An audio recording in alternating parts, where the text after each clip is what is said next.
Yemini for Rebel News outside the Melbourne Magistrates Court. And my God, today I witnessed one of the most entertaining hearings of my life. And that says a lot because I'm in court so often.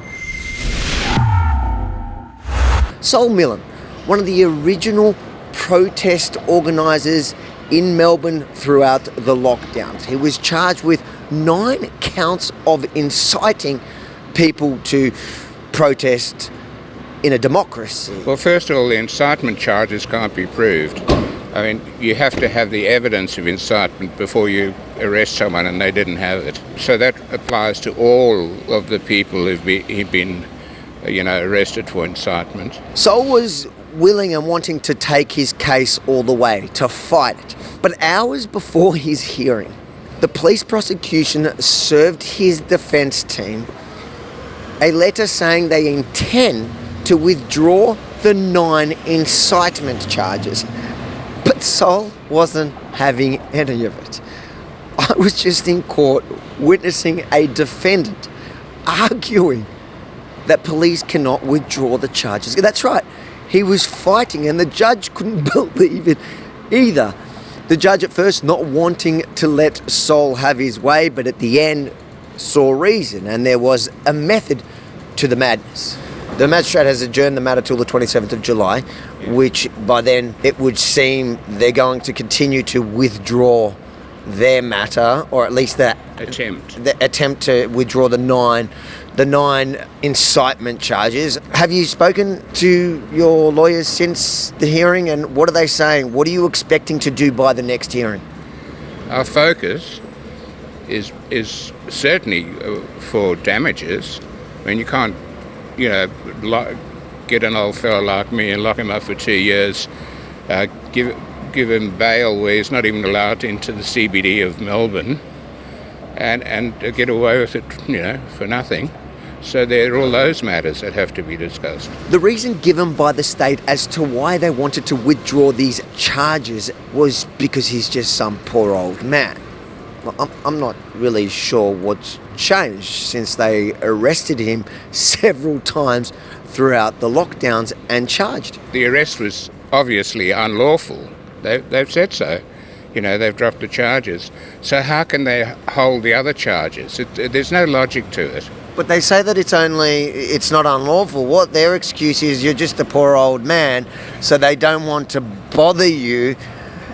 Can you explain why you were arrested? Because I'm sure, okay, in their defence, you were 77 last year, so you weren't as old. Yeah. You're not buying it? Absolutely not. The other question raised by the defendant's lawyers was, you say you're withdrawing alleged incitement charges because of his age, but you're referring back the breach of bail for the same offences back to the police. How are they not withdrawing your breach of bail for a crime that they're withdrawing? Yeah, it is almost humorous, isn't it? But it's very, very serious. What that tells you is that the incitement charges, for one reason or another, they don't want to prosecute. They don't want it heard in court. Sol says he'll do everything in his power to keep his charges active in the magistrates' court behind us. Because we're in court for Victoria and Australia and the world, right? We're in court in a very privileged position. We're a defendant in a criminal matter, and we have what's called collateral rights to ask them for reasons for the emergency, because we're stating that the emergency is unlawful. And that's the whole crux of our argument. And they know it, and they know that they've lost. No matter where this case goes, we'll be there to cover it fairly. And no matter if Sol gets his way or not, this is certainly a win for those protest leaders who got charged with that outrageous offence of incitement. They're sending it back to police, so they could just charge you again. But so let me just, for the camera, this is a scoop.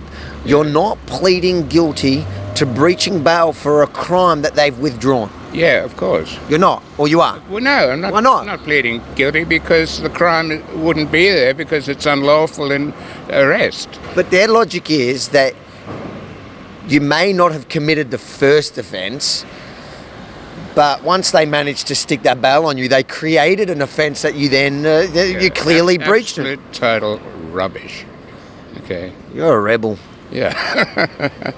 We're going to win. They don't make them like they used to. Yeah, we're going to win.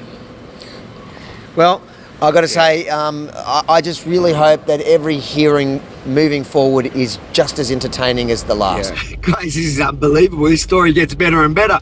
I'm heading back now from the Melbourne Magistrates Court to studio when Monica Smith, another leader in the lockdown protest movement, gave me a call to tell me that police have just informed her that her incitement charges have also now been withdrawn. The excuse they gave Monica, just in case you think it's age, Monica's not that old, they said that it's not in the public interest anymore and time already served. They are dropping these incitement charges in an election year. You do the maths. Of Yemini telling the other side of the story from here in Melbourne, Australia. If you enjoyed this report, make sure to like, comment, and most importantly, share it far and wide, because, test it.